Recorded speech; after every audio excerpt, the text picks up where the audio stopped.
Desaplanar. Aqui entendemos saúde mental fora da caixa, uma contravenção aos checklists diagnosticadores, com ângulos que fogem dos planos. Eu sou Manuel Vicente, médico psiquiatra e autodenominado influencer de saúde mental, e junto com a convidada do dia, traremos uma visão crítica para abordar pontos cegos daquilo que você acha que já entendeu. A partir de agora, é seguro pensar, falar e desaplanar. E hoje eu vou conversar com a doutora Camila Mello, que é médica, tem residência em clínica médica e cardiologia do esporte, e tem uma abordagem clínica com ênfase em mudanças de estilo de vida e também foi minha veterana na faculdade. Então, bem-vinda, Camila. Olá, tudo bem? Em primeiro lugar, muito obrigada pelo convite. Fiquei muito feliz. Um reencontro depois aí de quantos anos? Cara, foi muito tempo. Sei lá, a gente deve ter se visto a última vez em 2000 e... Eu formei em 2013, amigo. Faz 10 anos. Então foi 2012 que a gente se viu a última vez, Faz tempo. né? Então, Bastante muito bom tempo. te reencontrar. E acho que esse tema, assim, maravilhoso. Muito do que eu tenho trazido, você tem trazido, né, nas redes sociais. Acho que vai ser muito bacana essa conversa. Eu adorei também que você aceitou. Eu fiquei feliz que você aceitou. E aí o tema de hoje, já para as pessoas saberem, vai ser saúde e doença no estilo de vida. Então esse é o tema que eu adorei, porque eu te acompanho no Instagram e eu fui curtindo muito a vibe, porque eu sou meio que entusiasta da coisa da medicina do estilo de vida, só que na psiquiatria a gente não tem isso de uma forma tão clara e tão específica, né? E aí eu adoro ver você trazendo isso na cardiologia, na clínica médica, porque eu vou aprendendo também, faz todo sentido. Hoje, uma coisa assim, sobre a medicina do estilo de vida, acho que a primeira coisa que é importante a gente falar sobre a medicina do estilo de vida é que ela não é medicina integrativa, né? Ela não é, a medicina da longevidade que a gente vê. Ela é outra coisa completamente diferente. Já, então, entrando, né, um pouquinho nesse plano aí da medicina do estilo de vida, o que a medicina do estilo de vida vem mostrar pra gente, vem trazer, né? Os cientistas começaram a perceber que a infinidade de doenças que eram provocadas pelo nosso estilo de vida, né? Que em determinado ponto a gente tinha influências genéticas, influências ambientais, mas que o que predominava, o que era o gatilho mesmo, que a gente fala, é o estilo de vida das pessoas, né? O maior determinante de saúde, né? De estar saudável ou não, tá no estilo de vida. Exatamente. Né? E aí, a medicina do estilo de vida partiu daquele estudo das Blue Zones.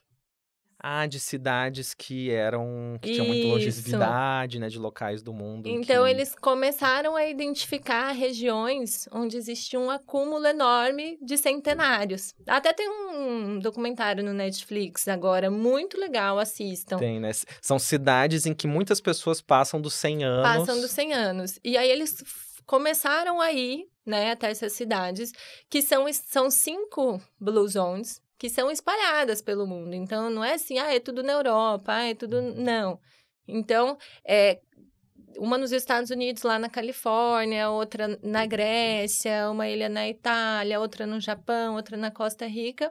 E eles começaram a traçar pontos em comum, né? E ver o que tem aqui, que tem ali também, porque cada um com uma cultura diferente, de um lugar completamente diferente. Um clima totalmente diferente, culinária diferente, né? Culinárias diversas. Exatamente, o que eles tinham em comum. E aí eles traçaram alguns pontos e a partir disso criaram 6 pilares que são a base da medicina do estilo de vida. Então, a medicina do estilo de vida vem com uma proposta da gente olhar para o nosso estilo de vida, perceber, né, como que a gente pode modificar isso e nós, como médicos, qual que é a nossa função dentro da medicina do estilo de vida? É a gente conseguir fazer o nosso paciente promover essa mudança. Pois é.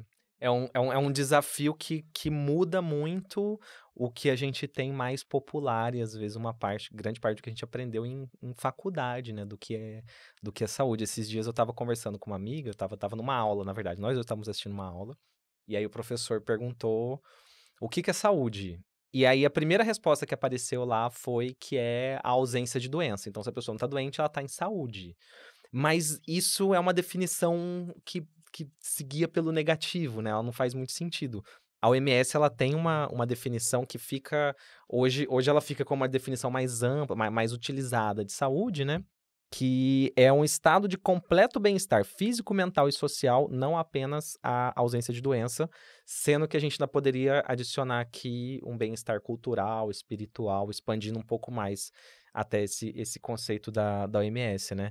Eu acho curioso porque se você pensar um bem-estar em todas as áreas da vida, é algo mais ou menos incomum, é difícil de você conseguir, e às Tudo ao vezes... mesmo tempo. Tudo ao mesmo tempo, e às vezes assim, nossa, agora eu tô em bem... Ufa, consegui. Ai, tá tudo em bem-estar. Amanhã chega uma notícia, já a parte econômica, social já bagunçou, aí você tem que reorganizar. E aí a gente percebe que a saúde, na verdade, tá nessa capacidade de se reorganizar. A saúde passa a ser vista, então, como um processo, né? Um processo no qual você consegue se adaptar às situações que estão acontecendo na sua vida, que você vai se guiando, e o maior fio condutor para nossa vida, para essa saúde, né? Para essa saúde dinâmica, saúde enquanto processo, são os hábitos.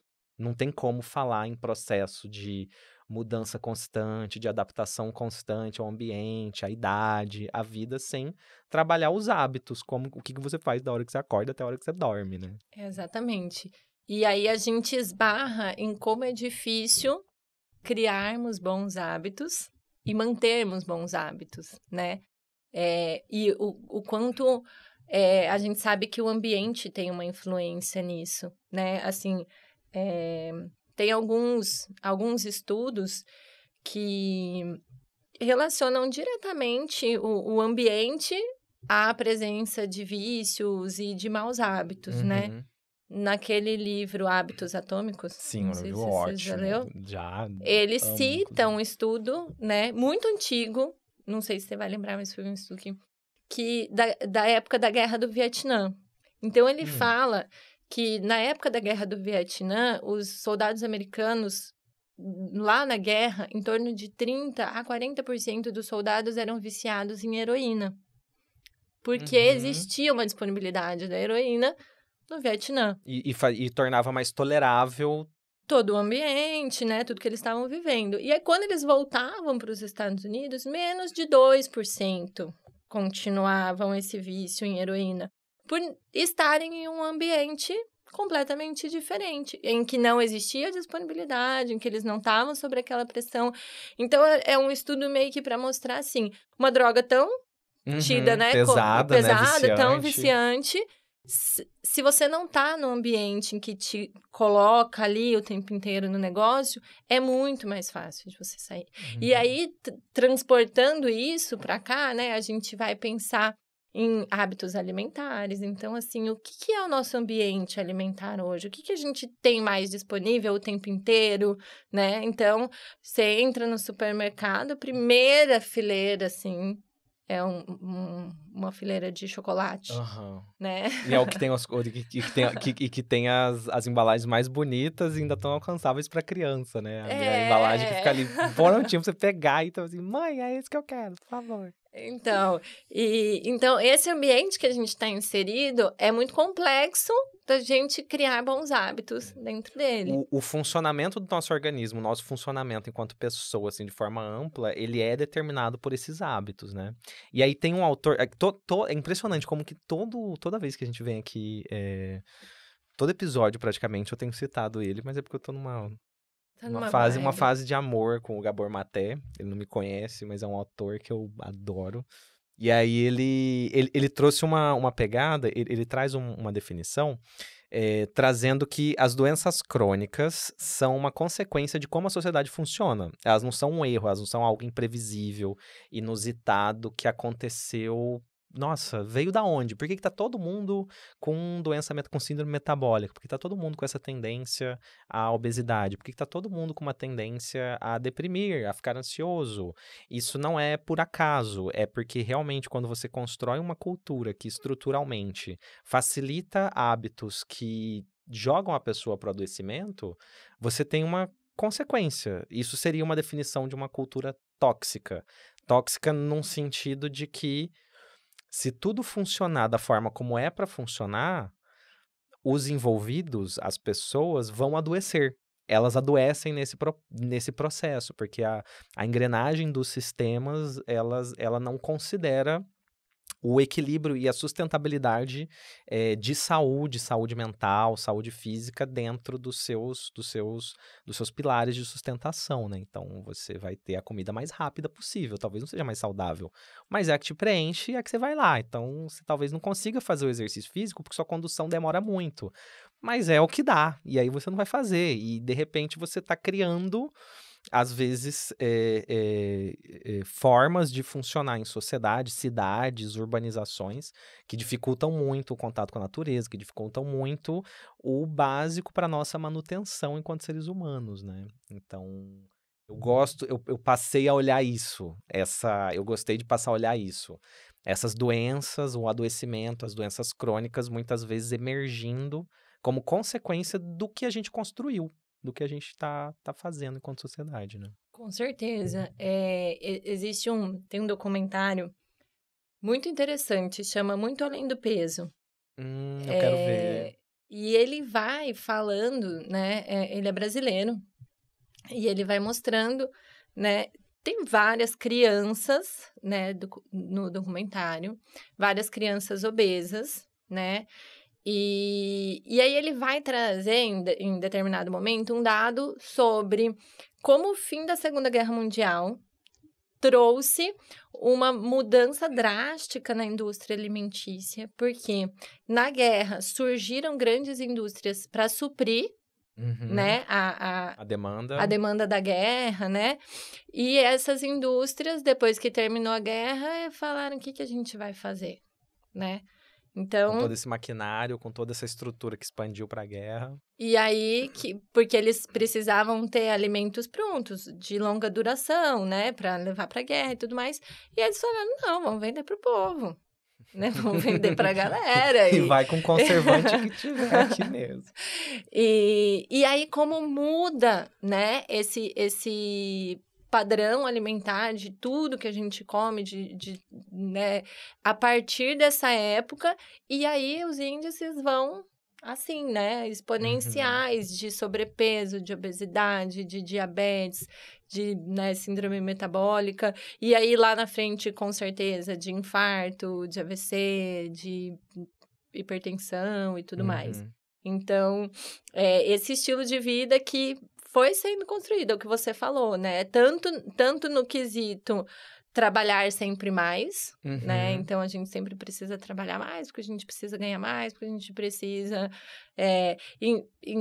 claro que em cada camada social a gente está falando de uma necessidade diferente, mas quando se fala de uma classe média, você está sempre querendo trabalhar mais para você ganhar mais, para você comprar alguma coisa que você não precisa, né? Para você poder ter um carro melhor, que na verdade você não precisa ter. Não vai mudar muita coisa. Não vai mudar grandes coisas, para você ter um sapato, uma bolsa, não sei o quê. Só que você está deixando sua saúde lá para trás, né? É sua última prioridade, né?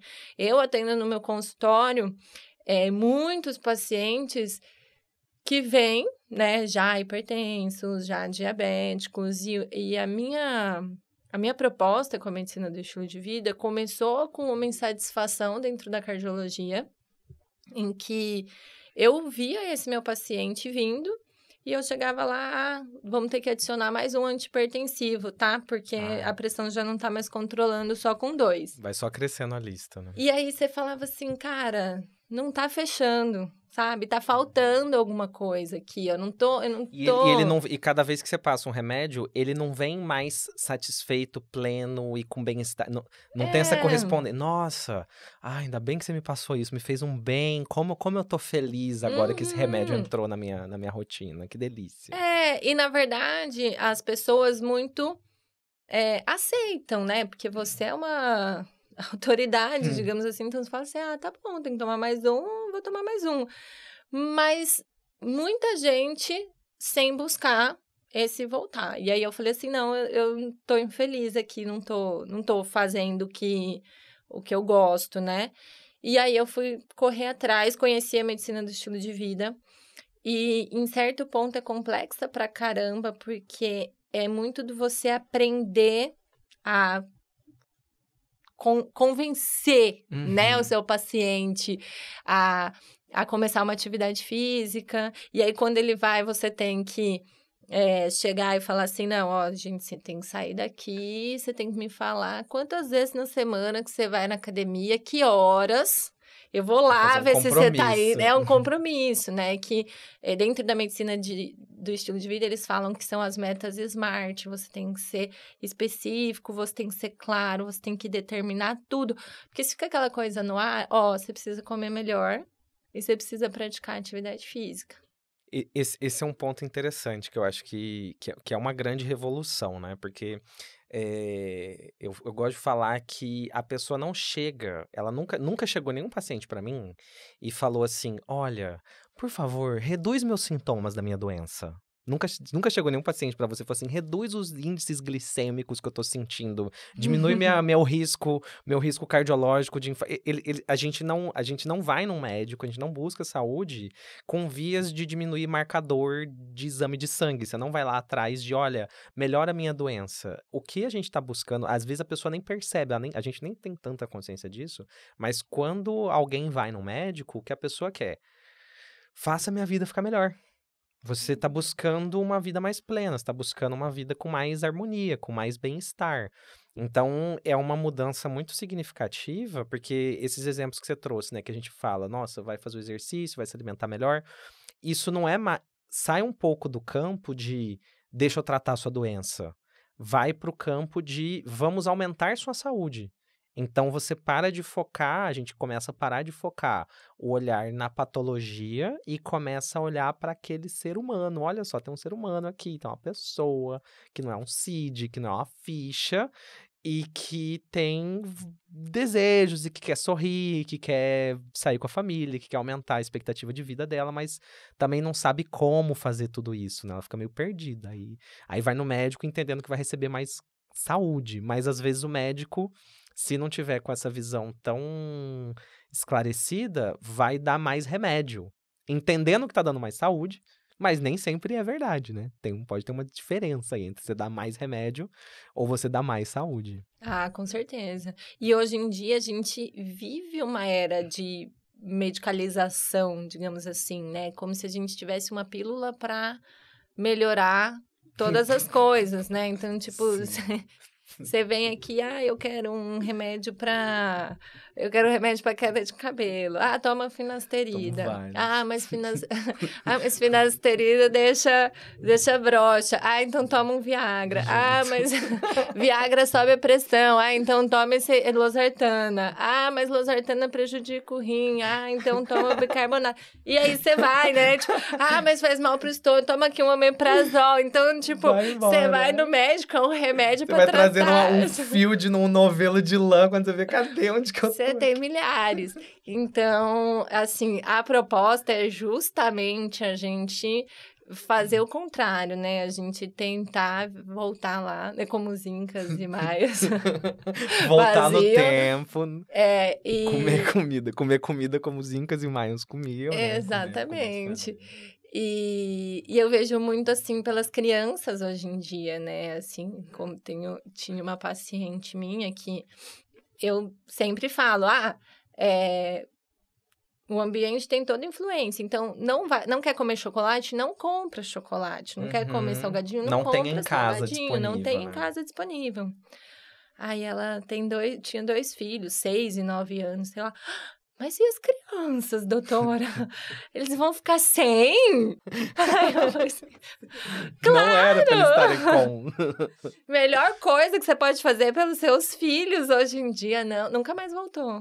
Que coisa, hein? Né? Foi embora. Realmente, foi muito chocante. Foi muito chocante. Tipo, como que as crianças vão ficar sem o chocolate, sem o salgadinho, sem a bolachinha recheada delas, né? E não, nunca mais voltou. É porque tem essas duas coisas, né? A gente tem, assim, por um lado, né, como médico, às vezes a gente começa a entrar...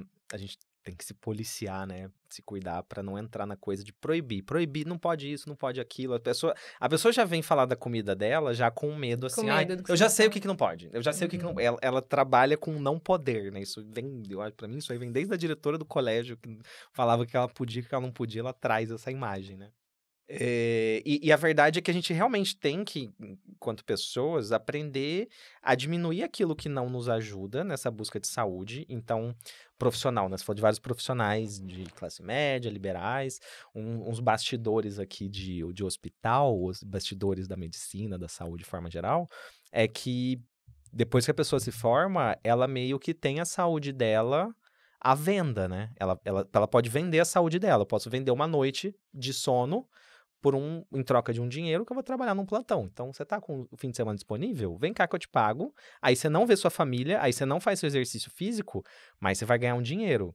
Não, eu lembro que na época era assim, ai, tô querendo comprar aquela bolsa, quantos plantões que eu tenho que fazer, né? Você começa a calcular os Você bens calcula o que você quer em plantão. Você começa a calcular as coisas em plantão. E aí você não. A gente acaba se perdendo e não percebe que você tá naquele ato, você tá fazendo uma troca que tem ali seu tempo, seu corpo e a sua saúde em troca de um valor. Então, qual que é o valor que tem uma noite de sono bem dormida? Como que você quantifica isso?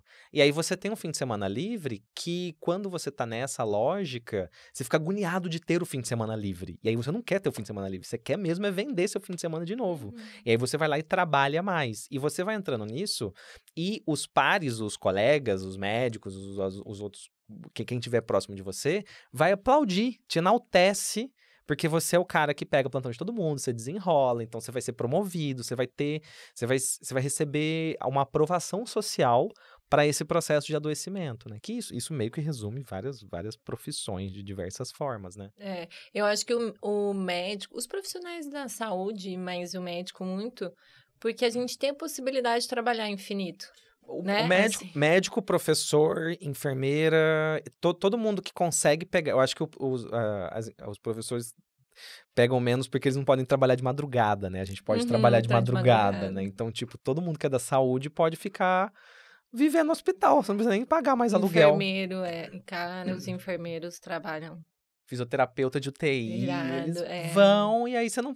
Quando vê, você tá pagando aluguel à toa. Você podia só estar morando no hospital, que já tava suficiente. Você não precisava estar morando na sua casa. Pra que casa, entendeu? Economiza o aluguel. Vou pro hotel assim. quando tiver uma folga, Quando né? tiver uma folga, né? Quando tiver 12 horas, uma vez por mês. E aí tem essa coisa, mas é esse ponto de... Vamos tirar o que não nos faz bem, mas olhar em adicionar aquilo que leva pra frente, aquilo que funciona.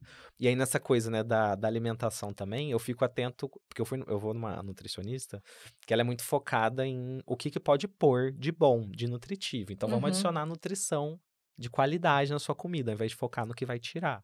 Se eu eu me comprometo, eu me obrigo, tô fazendo aspas aqui pra quem tá ouvindo pelo áudio, mas se eu me obrigo a comer 2 porções de frutas por dia, vão ser 2 lanches industrializados a menos que eu vou fazer, porque eu vou ter que comer a fruta. Então, a gente tem que começar também a ter esse olhar de adicionar coisas boas, adicionar hábito. Eu vou subir a escada, não vou mais de elevador. Eu vou adicionar uma leitura curtinha ali no fim da noite para eu começar a dormir melhor, para eu diminuir a tela. Então, ao invés de eu ficar pensando, deixa eu tirar o celular, eu vou pensar, deixa eu adicionar um livro. E aí eu saio da tela para algo que me relaxa mais. E também uma pegada dentro da medicina do estilo de vida, essa coisa da gente entender, dentre os pilares lá que a gente vai mexer, acho que a gente não falou quais são, né? Não, se você quiser falar, porque eu não sei todos de cabeça, eu não sou tão... 6 pilares, né, que a gente vai colocar. A alimentação, o movimento, então ele nem coloca como atividade física, ele coloca como um movimento. O estresse, o sono, né? O consumo ali de álcool, tabaco. De substâncias, de né? Substâncias. E falei... Ai, meu Deus. Estresse foi sono, exercício físico, alimentação, manejo do estresse, substâncias... Substâncias tóxicas.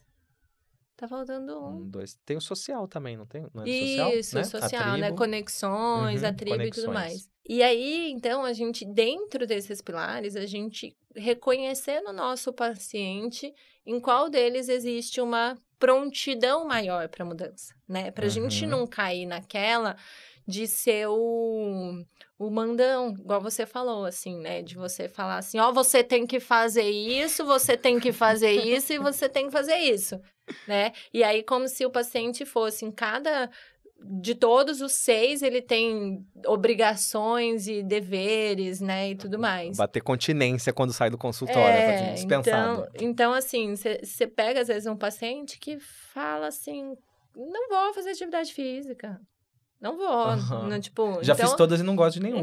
Então, você vai assim, tá bom. Então, você deixa um asteriscozinho ali pra depois. Uma coisa que eu faço com meus pacientes, eu mando um escrito, os insights, né? Todos os nossos combinados, eu mando um PDFzinho pra eles. Ah, que legal. Porque é muito fugaz nossa memória, né? Tipo, saiu... A conversa fica, Nossa, né? você faz uma consulta de 1 hora e meia, metade pessoa saiu, perdeu já. E é editado pela conveniência também, né? O que é mais complicado, assim, não lembro o que falou, nem lembro. Ai, então, aí não perguntei se podia beber com remédio. E aí eu vou colocando, né? E aí alguns eu coloco, ó, não vamos mexer nisso agora. Tipo, tem que mexer, mas deixa pra depois. Eu incluo alguns ainda, porque eu mexo bastante com o intestino, essa parte, né? Também tem essa parte da microbiota, né? Então, principalmente nos pacientes de emagrecimento. Mas é muito importante isso. Hoje, os pacientes me procuram muito para emagrecimento. Mas quando o paciente não te procura para emagrecimento, quando me procura para cardiologia e eu percebo que ele precisa, você precisa introduzir de maneira sutil, porque às vezes esse paciente não está pronto para falar sobre o emagrecimento. Para encarar esse assunto, né? Existem as fases, né, daquele modelo transteórico em que o paciente precisa estar naquele momento de prontidão. Hoje, a maioria absoluta dos meus pacientes me procuram para emagrecimento. Então, ele já vem na fase de ação. Então, ele já vem para mim buscando isso. Nesse momento, né? de mudança, né? Toda mudança, na verdade, a gente tem essas fases, né, praticamente, né? Que é a contemplação, né? A pessoa pode ficar pré-contemplativa, que é aquele momento em que ela acha que nem precisa mudar, que não tem nada para corrigir ali, ela fuma o cigarro dela, ela tá sedentária, tá com algum hábito que não promove saúde e entende que tá tudo bem daquele jeito, ela não tem a percepção do prejuízo. Aí chega um momento em que a gente começa a ter aquela percepção do prejuízo, todo mundo já passou, essas fases todo mundo já passou em alguma coisa na vida, aí você começa a ver que o negócio não te faz bem, mas você fica assim, nossa, eu queria parar, mas assim, não sei se eu paro, não sei se eu vou, não sei se eu não vou. Aí você começa a ficar com... Será que eu parasse desse jeito? Aí você começa a tentar planejar, né? Aí você começa a pensar, e se fosse desse jeito? Você vai contemplando e vai ficando cada vez mais próximo de agir. Só que na hora de agir, você tem que saber como. E aí a gente não sabe tanto, né? Tipo, você agir conforme o TikTok te falou, pra você dormir melhor, conforme o TikTok te falou pra você comer melhor, você tá ferrado.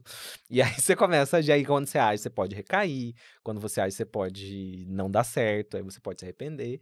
E se não for bem cuidado, né, todo esse processo, até traumatiza, né, umas tentativas de dietas malucas, né, umas tentativas que não são sustentáveis, elas vão desanimando ainda mais a pessoa de tentar de novo, ela vai só abandonando aquela energia, né? Hoje, a gente tem, assim, uma estatística que das pessoas com sobrepeso e obesidade, menos de 20% procuram ajuda especializada quando querem perder peso. Então, a maioria esmagadora vai atrás, né, de TikTok, Instagram, e hoje, cada vez mais, né, a gente tem isso muito disponível. Mas aí... Você cai em dieta mirabolante, né? Você cai monte de coisa. E eu gostei que essa questão da obesidade, ela é importante, porque hoje eu tava vendo isso recentemente, né? Que a obesidade hoje já entendida, ela não é mais um estado, né? Não é um estado nutricional. Ela é uma doença que é multifatorial, complexa, e aí hoje ela já é entendida como uma doença. E aí eu fui me questionando, mas espera aí. Obesidade é uma doença? Eu fiquei assim, mas por que a gente tá chamando de doença? Por que doença? Por que ela seria uma doença se é uma questão alimentar, de exercício? Aí eu fui percebendo que, primeiro, não é uma questão só de alimentar e de exercício, ela é mais complexa que isso. E a obesidade, ela é uma. Pelo que eu entendi, né? Ela é meio que uma tendência que a pessoa tem. E aí, em algum momento, o peso dela ficou acima do normal. Então, ela ficou com o peso acima do normal. Ela tem toda uma síndrome metabólica que promove o acúmulo e o ganho de peso. E aí, o peso dela subiu. Ela pode ter emagrecido novamente, mas a gente vai continuar tratando ela como uma obesidade em remissão, né? Ela não se curou não existia a reversão da tendência natural que ela tinha para estar obesa, né? Isso. Hoje, a gente tem um espectro muito grande dentro da obesidade, né? Porque a gente tem a obesidade genética mesmo. E aí, a gente já consegue correlacionar a diversos genes que alteram tanto o perfil metabólico do acúmulo da gordura, os genes que atuam no nosso centro de saciedade e de fome, então pessoas que nascem com uma desregulação nesse centro de saciedade, né? E a gente também tem a obesidade adquirida, né? Sim. Que aí a gente também não pode jogar tudo no pacote da genética. E colocar tudo na conta do pai e da avó. Mas é porque, por exemplo, assim, a gente tem aquelas famílias, né? Assim, famílias em que tem grandes obesos, né? E... Eu tô rindo por causa que eu vou te ler meu teste genético aqui. A gente não tinha combinado essas falas, não, tá? Mas eu vou ler meu teste genético, aproveitando isso aí. Aproveitando. É que você foi fazendo uma lista que eu fui só mentalmente assim, tenho. Meu teste genético, eu fiz um teste genético, não mudou muita coisa na minha vida, mas assim, foi muito curioso de ver, explicou muita coisa, Foi eu refiz minha biografia aqui, que eu descobri algumas tendências. Eu descobri que eu tenho intolerância à lactose, então já peguei essa informação lá, daí eu testei, era verdade mesmo.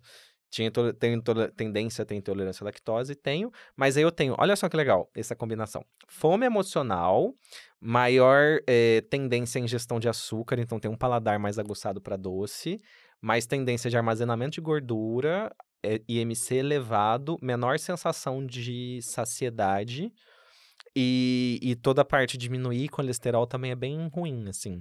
Então eu tenho essa coisinha deliciosa, essa combinação genética, esse pool, que me deixa nessa tendência eterna de ganho de peso. Eu fiquei feliz porque, em contrapartida, eu também arraso na genética de exercício físico. Então, eu tenho melhor troca de oxigênio, resistência muscular, ganho de massa, tudo isso é legal. Então, tipo, tudo os meu negócio é de atleta, assim. Ótimo. Sou, tipo, atleta num lado e ferrado metabólico ali no outro, exatamente. Obeso genético do outro. Obeso genético e aí atleta. Você é a prova de que a genética não é tudo, né? Então, claro que em certas pessoas esses genes estão expressos com muita, né? Com muita maior intensidade. Então, a gente tem essa questão, né? Tem famílias inteiras obesas. E aí... Mas a gente também não pode tirar a parte do comportamento. Dentro da questão comportamental, existem modificações que acontecem no cérebro da pessoa obesa, onde há certas desregulações no centro de saciedade e fome. Já teve um estudo, né? Se não me engano, foi da faculdade de Yale, que provou isso. Então, ele fazia... O estudo fazia o seguinte, ele fazia uma injeção de glicose em pacientes magros, com IMC normal, e ativava um centro específico na cabeça, que eles identificavam através de ressonância parará. Entendi. E aí, eles faziam isso em pacientes obesos. E eles viam que precisava de uma quantidade maior para ativar esse mesmo Para dar possivelmente um centro de saciedade, né? De percepção do prazer. Exatamente. E aí, o que a gente não sabe? Em que momento isso muda? E como a gente traz de volta? Como que reverte, Como que a gente reverte? Então, muitas medicações hoje já vêm com uma tentativa de atuar nisso daí. De intervir nesse caminho neurológico que a gente chama de... o técnico, né, seria feedback, né? Mas é a resposta do organismo à ingesta da comida, né? A isso, né? Hoje... Perceber, que bom, comi, parou aqui, tô satisfeito, foi o suficiente, né? Os análogos do GLP-1, né, que são as canetas emagrecedoras... São essas injeções... Anti-obesidade, a gente tem que chamar assim, né? Anti-obesidade, não é emagrecedor, senão parece que é mágico, a forma certa, né? Elas foram criadas primeiro, né, como GLP-1, atrasando o esvaziamento gástrico e trazendo mais saciedade, mas os estudos mais novos já mostram uma atuação dela direto no centro dopaminérgico, melhorando essa transmissão mesmo. A dopamina que dá o prazer sinalizando... Exatamente. E tanto que muita gente que usa fala que diminuiu muito a vontade de beber. Então, vão vir próximos estudos relacionando com alcoolismo. O efeito então, de diminuir se ela teria alguma ação mesmo no tratamento de alcoolismo. Que interessante, porque a gente vê na psiquiatria, né, essa tendência que algumas pessoas têm a compulsionar, a serem compulsivas de forma geral. Então, existe essa relação, né, na psiquiatria. A gente vê que a pessoa que tem uma tendência de ser compulsiva alimentar, às vezes tem uma tendência de ser compulsiva de comportamento, de jogo, de compra, de ter outros hábitos. E aí a pessoa, por exemplo, faz a bariátrica e fica restrita nessa parte alimentar, só que acaba direcionando a compulsão para outro local. Eu vi um estudo que foi de 2014, da Progress in Neurobiology, que ele tentava... Não tô nem falando que eu concordo com tudo dele, mas ele tentava argumentar toda a obesidade como uma doença neuropsicológica. Independente se é 100% neuropsicológico ou não, é interessante porque ele vai traçando esses caminhos de saciedade, de recompensa, de autocontrole que existe nesse processo de ganho de peso, por exemplo. Mas que se aplica a tudo, né? Por exemplo, as pessoas que têm TDAH, elas têm uma dificuldade, elas têm uma facilidade para compulsionar mais, elas têm essa busca por estímulo, compulsão aumentada, e ainda tem uma falta de freio. Então, o freio ali de córtex pré-frontal, o freio para parar, eu quero, mas eu não vou, isso é mais fraco em quem tem TDAH e também pode ser mais fraco de forma geral em pessoas que têm obesidade, né? Até é curioso porque às vezes se usa remédios parecidos para tratamentos de compulsões alimentares, né, de TDAH, porque tá tudo meio que junto, né? E hoje, assim, a gente falando, né, em obesidade, em fome emocional, eu acho que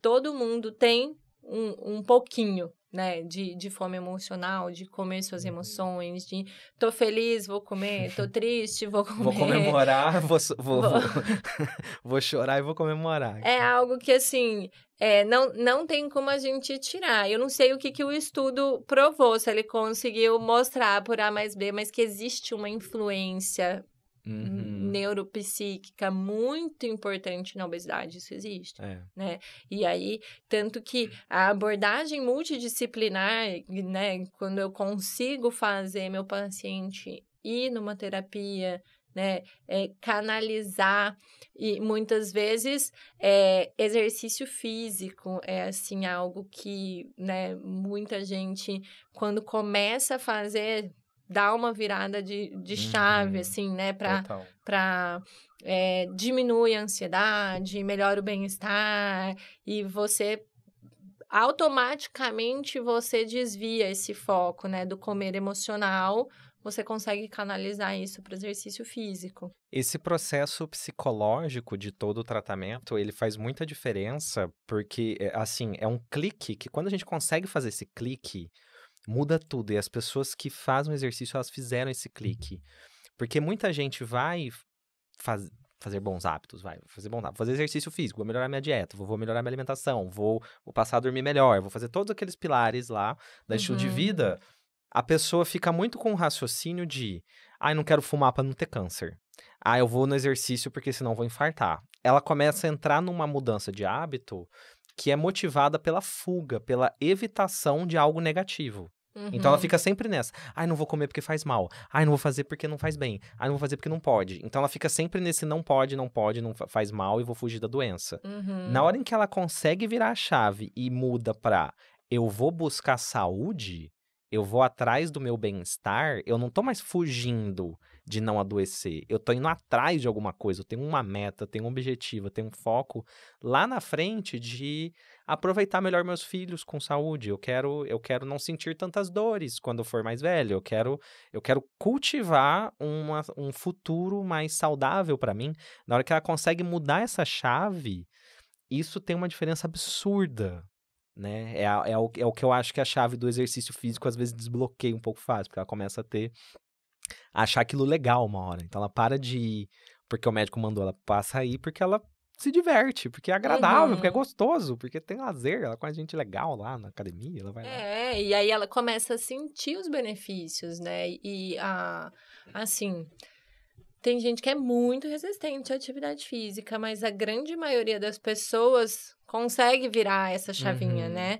E a atividade física, não existe outro remédio que trate e cure e previna tantas doenças Com atividade física. quanto atividade física, né? Se for... Não tem AS que supere, né? AS é o que usa pra prevenir infarto, né? Não tem nada pra prevenir infarto. Né? O músculo, isso é legal, né? A gente vê músculo, às vezes, essa musculatura nossa, né? Como um órgão para se mexer, né? Para andar e para te deixar em pé. Mas, na verdade, ele tem uma função metabólica, né? Você ter uma contração muscular, ter a proporção de gordura e músculo esquelético bem adequada, você começa a ter um efeito anti-inflamatório, você diminui a tendência de diabetes, de aumento de pressão alta. Então, a movimentação física, ela é realmente um equilíbrio absurdo pro seu corpo, né? Eu falo que é tipo o básico da manutenção do carro, sabe? Você tem que alinhar, você tem que colocar óleo, você tem que fazer isso, é feijão com arroz. Mas eu não tô conseguindo fazer. Eu entendo, que coisa que você não consegue, mas vai ter consequência de não conseguir. Você pegar a estrada sem verificar o óleo, você não teve tempo, mas o carro precisa de óleo do mesmo jeito, ele não vai deixar de precisar porque você não teve tempo. Então, aí que entra aquela coisa da cultura tóxica, que às vezes meio que sufoca a pessoa numa rotina e ela não consegue nem imaginar como mudar. Às vezes ela precisa de uma ajuda, tem que vir alguém junto, falar assim, calma, vamos sentar e vamos entender o que tem que ser feito. E aí, para passar por isso, para conseguir mudar a rotina dela, ela vai ter que fazer uma revolução na vida dela. Então, por isso que a terapia faz muito sentido, né? E assim, nesse cenário, a medicina do estilo de vida, ela vem, o médico, hoje mesmo, tava com uma paciente lá, que horas que a gente vai malhar? Eu tinha ido e ela tinha falado que era 6h. E aí ela voltou e falou assim, 6h não deu, doutora, não consegui. Eu falei, então nós vamos achar outro horário. E você tem que sentar e pensar na rotina. Aí a gente foi lá, então tá, 7h eu levo o filho na escola, busca a filha, vai pro balé, aí volta pra casa, tem que fazer almoço, aí busca o filho na escola, leva a outra, 2h. 2h, fechou. Que bom. Então, eu faço isso com os meus pacientes. A gente vai encontrar um jeito, a gente vai esmiuçar essa rotina aqui. Que legal. Até a gente encontrar. E aí, o paciente vai sair, né, assim, motivado. É claro que a motivação não faz tudo, mas a gente já tem. E com aquele horário definido, é um compromisso que a gente fez. E dá mais certo do que a gente só falar assim, só vai lá, jogar pra ele. Vai lá e faz. Eu passo, tem paciente que não gosta de nada, né? Eu passo uma lista com umas 20 modalidades. Falo assim, depois que você experimentar todas... Aí você vem conversar comigo. Aí você fala que você não gosta de nenhuma. Mas você vai lá, beach tênis, crossfit, jiu-jitsu, muay thai, natação, polidense, tá em alta. Futevôlei. Eu falei, olha, dá pra você passar um mês fazendo aula experimental. Você não precisa nem pagar, você só fica indo fazer aula experimental até muito ser... bom, mas ser conhecido na cidade inteira. Eu falei, ixi, essa daí é feio e não volta, né? Isso aí é muito importante, toda essa visão, porque ela traz o nosso organismo como um todo, né? A gente tem que parar de se ver como um Lego, de se ver como um quebra-cabeça de parte. Ah, essa aqui é a parte do cardiologista, essa aqui é a parte do pneuma, essa aqui é a parte do endócrino, tá tudo meio que interligado, né? E aí, com essa mentalidade, a gente traz nosso patrocinador, que é a Cuidare, que é um aplicativo que eu tenho usado pra mim, é onde eu tenho organizado minhas coisas, que eu consigo gravar meio que tudo de todos os médicos que eu vou. Então tá tudo concentrado dentro do aplicativo da Cuidare. É muito legal, assim, pra gente se organizar. Então, tipo, tá lá minha receita da nutricionista, tem meus exames de sangue, eu vou meio que upando ali, fica um PDF. Aí, quando eu chego no médico, eu só mostro um QR Code. Ah, que arraso! Você É viu? pro paciente, então. É pro essa- paciente. Tem uma plataforma que a gente usa. Então, tipo, eu uso como médico também. Eu tenho minha plataforma lá que eu uso, que integra mais fácil. Mas, na verdade, você, como paciente ou qualquer pessoa, pode ter o aplicativo. Aí você vai guardando suas informações e depois você mostra pro médico. O médico não precisa nem ter o aplicativo instalado. Você pega com um QR Uhum. Code simples assim. É bem legal, tipo, facilita até pra pai, mãe, que tem que cuidar do filho. Aí só a mãe sabe de Uhum. tudo, mas às vezes o pai vai levar, ou Ah, é ótimo. E também você guardar o histórico, né? você guarda Vai, tudo vai e fica, ficando tipo, tudo. na nuvem, Massa. para de ter papel, assim. Você pode abandonar papel de exame. Tudo que você tiver em PDF, tudo que você conseguir tirar foto, que não der. O que você tiver físico, você tira foto e você guarda lá, assim. Facilita você conseguir histórico e integrar os médicos, né? Porque a conversa, às vezes, fica meio perdida de um médico pro outro. A gente não consegue conversar Uhum. bem, né? Ali tem uma parte também, se os profissionais conseguirem, se tiver esse contato, dá de você abrir um tratamento para cuidar daquele paciente. Então, você tem como convidar. Tipo, eu convido Camila para cuidar de fulano pra gente fazer um tratamento. É bem legal. Arrasou. É bem legal. Depois eu vou te mostrar mais sobre isso aqui. Isso aqui é bem legal. Quero Então, fica aí ver. a informação da Cuidar. E quem não tem ainda instalado, instala, porque eu já tenho lá que Organismo é Saúde. Eu uso também no consultório. Mas eu uso muito como paciente também. Muito legal. Arrasou. Sim. E aí, nesse novo conceito, né? Porque a gente tá trazendo uma conversa aqui que, assim, eu penso que quem tá ouvindo, a galera mais millennial, eu sou millennial, tá? Eu sou millennial, então a gente nasceu aqui. Você também, eu acho que você é millennial, Eu cara. sou De millennial. 87 pra cá é millennial. Ah, Eu acho é? eu Ah, acho que então eu cai sou como millennial. millennial. Eu Depende de sou onde lê. 8-9, É tá, só, queridinho? é só ler nos lugares. Segura. É só ler nos lugares certos, que alguém vai estar falando que é melhor. Vai ser discutível esses anos. Mas, de qualquer forma, nossa geração, a gente traz já muito mais naturalmente essa pegada de ver saúde, uma coisa desconstruída, né? Então, a gente tá falando de lidar com um médico sem ser essa figura de autoridade, como uma pessoa que vai pensar junto com você. Você sentou com sua paciente, ó, vamos pensar junto aqui que fica melhor pra você e tal. Mas eu sinto que tem uma dificuldade, às vezes, em pessoas mais velhas, pessoas mais idosas, de pegarem essa vibe. Sabe, é como se tivesse muito sido acostumado naquele raciocínio: "Olha, doutor, tô com esse problema, resolve aí pra mim. Cadê? O que Uhum. que eu faço? Você que manda. O que você falar, eu tô fazendo". Mas nem tá fazendo, nem faz direito. Fala que vai Uhum. fazer, mas nem consegue. Como que você vê essa mudança, assim, tão drástica? Como que você percebe isso na prática, das pessoas entenderem o que a gente tá falando? Bem colocado, né? Eu acho que, assim,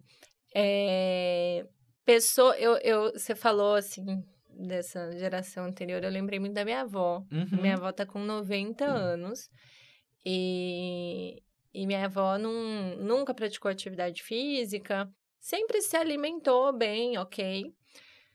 E hoje ela até tem uma saúde muito boa, mas ela tem, assim, ela tem uma tontura, um desequilíbrio e tudo mais, mas, assim, deve ter zero massa muscular também, né? Eu falo isso pra ela. E ela vai de médico em médico e já foi otorrino, neuro, não sei o quê, botou uma válvula na cabeça e nada resolve. E ela quer que alguém resolva pra ela, porque não é possível que, né? Vocês não consertam, Que né? vocês não consertam. E existe realmente, é isso que você falou, essa coisa assim, eu quero que o médico resolva pra mim, eu não quero ficar com esse lenga-lenga aí de Esse lenga-lenga, Esse né? lenga-lenga de fazer exercício físico. E minha avó, gente, minha avó é engraçadíssima e ela fala justamente isso. Que saco, agora tudo exercício físico. Da onde que vocês Não inventaram quero, eu já isso? tenho 90 anos, né? Não vou fazer saco. Tipo.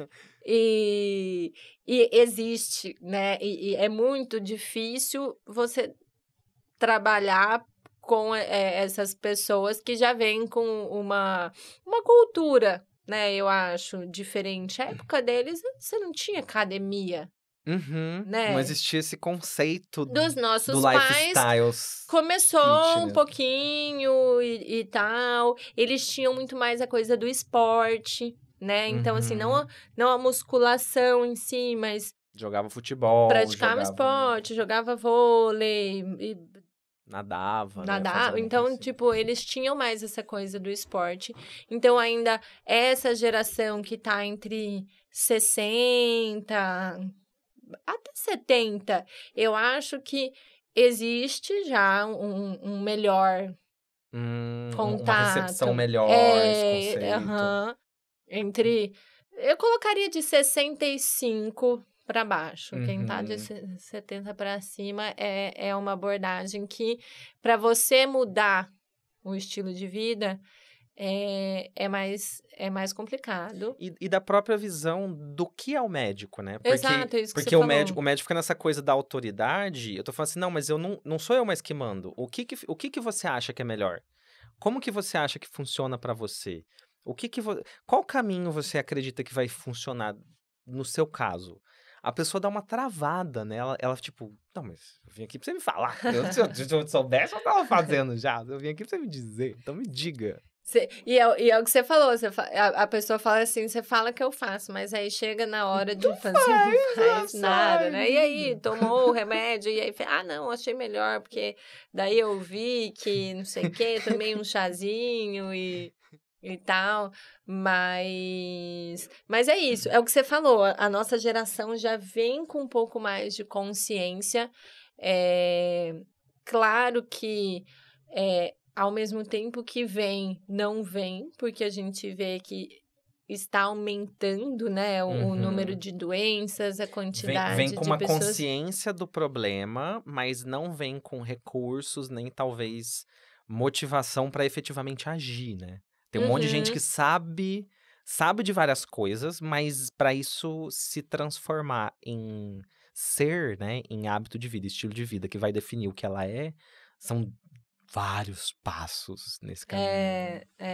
E como, aí voltando, né, na obesidade, como é uma doença, como você falou, com um caráter extremamente social, né, com uma característica emocional muito forte, um estigma muito importante, e como a gente já comentou também, de tudo que envolve o meio, né? Então, acho que por isso torna muito difícil a gente não ter isso. A gente tá vivendo um desafio quando a gente vai em congresso de obesidade, de estilo de vida e tudo mais.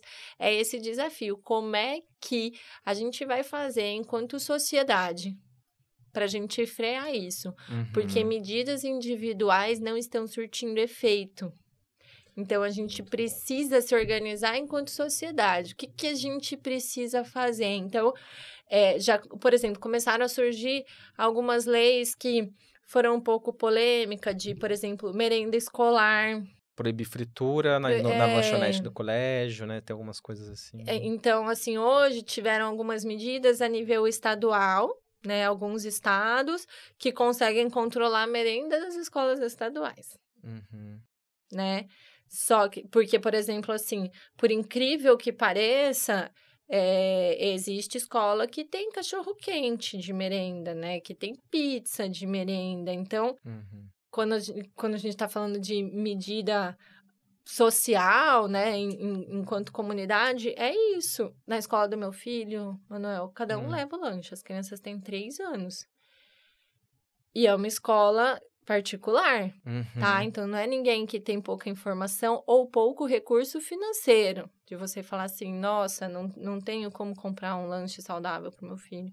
E tem criança que leva salgadinho de pacote, bolinho todo dia. Vai tudo, né? Então, assim, né, pessoas instruídas que sabem, que tem acesso, que teriam que sabem o teria como que se tem mover para recurso, resolver, né? Não estão ligadas nisso, não estão... É muito difícil a gente conseguir uma mudança. Então, se debate muito isso nos congressos, assim, o que a gente pode fazer? Porque aí você esbarra na liberdade da outra pessoa. Você vai impor, você vai falar, não, você não pode comer isso, tem que comer aquilo. Então, tipo assim, não pode vender, tem que, igual, né, cigarro, tem que botar lá no rótulo, lá atrás, que os males que faz para a saúde. É muito complicado, é uma situação, assim, que gera muito debate, muita discussão. Porque, às vezes, por enquanto, a parte... não se chega muito a um consenso. E essa parte alimentar tá matando mais gente do que muitas outras substâncias que a gente restringe muito o uso, né? Eu gostei que você falou isso, porque essa é uma sensação, aqui desse podcast, tem muita gente da psicologia, tem muita gente dessas áreas de saúde mental, que tá ligado nessa pegada de saúde mental, que a gente percebe isso. Então, cada vez mais a gente entende sobre saúde mental, a gente tem mais remédio. Então, a gente tá sabendo muita coisa, só que tem uma onda gigante, cada vez cresce mais, de adoecimento em saúde mental. É interessante perceber que isso não é um problema não é um padrão que acontece só na saúde mental. Isso também está acontecendo na cardiologia, na endócrina, está acontecendo na saúde humana de forma geral, De forma né? geral. Esse é o conceito de uma cultura que promove o adoecimento se a gente não intervir nela, né? Se deixar ela para si. E assim, complexo demais, né?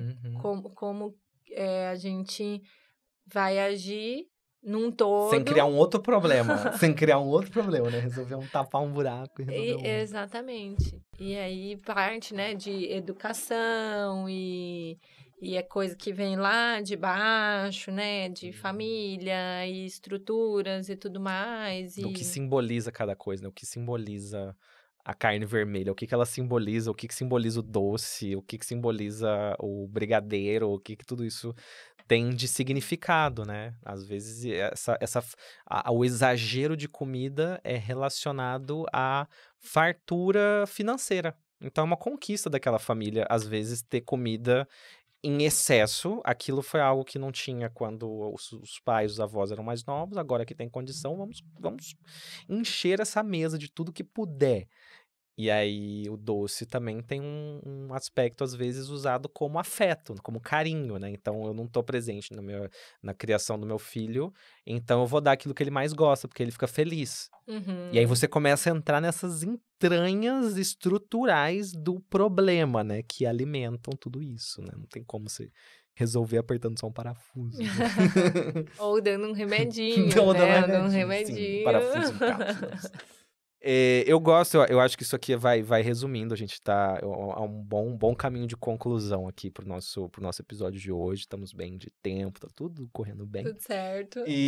Mas eu quero que você dê, Camila, então fala pessoal aqui, manda uma mensagem, apresenta suas redes sociais também, onde você tá aparecendo, onde tá falando, pra vocês continuarem a ouvir a Camila, e também mandar uma mensagem. Eu entendo que essa mensagem tem que ser pra quem faz tratamentos de doenças crônicas em si. Eu acho que para as pessoas que fazem tratamento de doença crônica, tanto o paciente quanto profissionais que fazem tratamento de doenças crônicas, e ainda não conseguiram, não tiveram acesso a essa pegada, a esse ângulo da medicina de estilo de vida, né? Esse é um ângulo que foge dos planos convencionais, que a gente passa a abordar a partir do estilo de vida e ver isso como o local de intervenção, assim. Que mensagem você tem pra gente? Bom, então vamos lá. Em primeiro lugar, tô no Instagram, meu Instagram é doutora.camilamelo. Camila com C e um L, Melo com 2 L's. E eu acho que minha mensagem aqui é pra gente ter esse olhar, né? Mais amplo, entender o nosso estilo de vida como um fator determinante da nossa saúde, determinante do que a gente vai ser lá na frente, né? Então, hoje 90% das doenças são doenças evitáveis, né? São doenças do estilo de vida e que se a gente não começa a mudar o quanto antes, né? Então, se a gente puder mudar ali na infância, na adolescência, é o melhor cenário.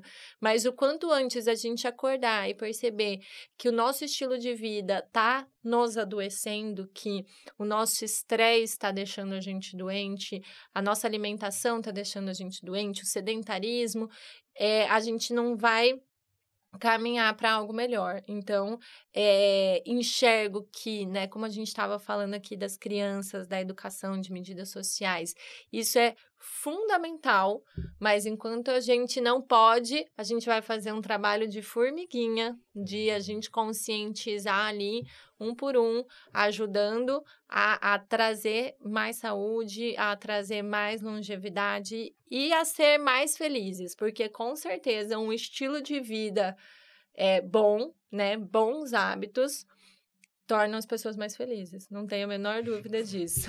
Que delícia, que mensagem ótima, muito bom. E é isso. Ai, que legal. Eu gosto de ver desse jeito, assim, o hábito... o hábito é o que me define, né? O hábito, o que você faz sempre, passa a ser o que você é. O que você é. Então, a gente consegue se engajar nesse processo de nos criarmos todo dia, da gente se moldar, da gente se fortalecer, da gente evoluir progressivamente, mas para isso é necessário sair do piloto automático. Não tem como você ter saúde estando no piloto automático, porque por tudo que a gente observa, a tendência, a expectativa estrutural de uma sociedade que funciona da forma como a nossa funciona, é que você no piloto automático, você vai ficar doente. Você no piloto automático, você vai estar à deriva. E a maré não está levando as pessoas para a saúde. A maré não está tornando as pessoas cada vez mais saudáveis e felizes. Ela está fazendo o oposto disso. Então, é necessário nadar contra a maré. Para ter saúde, você precisa, em algum momento, ser um pouco contraventor. Você vai ter que, em algum momento, falar e parar. Não, isso não vai acontecer. Vocês querem que eu faça isso? Eu não irei fazer. Isso não vai acontecer. E você vai entrar num processo de olhar para você. Porque se você sai do piloto automático, vai ter que prestar atenção no que você está fazendo. E aí você vai entrar em contato no por que eu faço isso? Por que eu tenho tanto apego assim com esse... Por que isso é tão importante para mim? Será que é mesmo? Será que precisa ser assim ou será que eu aprendi desse jeito? E aí você começa a se questionar. E aí você começa a se transformar e você vira outra pessoa. Tem que mudar de nome depois. Outro CPF. Um outro CPF você foge. Pois é, não precisa fugir. Pode mudar de nome se quiser, mas você pode só aprender a se reinventar. E aí, se vocês sabem que eu estou no @omanuelvicente no Instagram, em outras redes sociais também. Estarei aqui no próximo episódio de Desaplanar. Vamos ver, talvez a Camila volte aqui, né, Camila? Você gostou da estadia? Vou adorar. Pois é, vamos encontrar um tema legal. A gente volta. Comentem aí se vocês gostaram, mandem mensagens, fiquem à vontade para interagir, falem comigo por aqui, pelo Instagram, se quer falar com a Camila também, manda mensagem lá pra ela. E a gente se vê na próxima. Tchau, tchau. Tchau, tchau.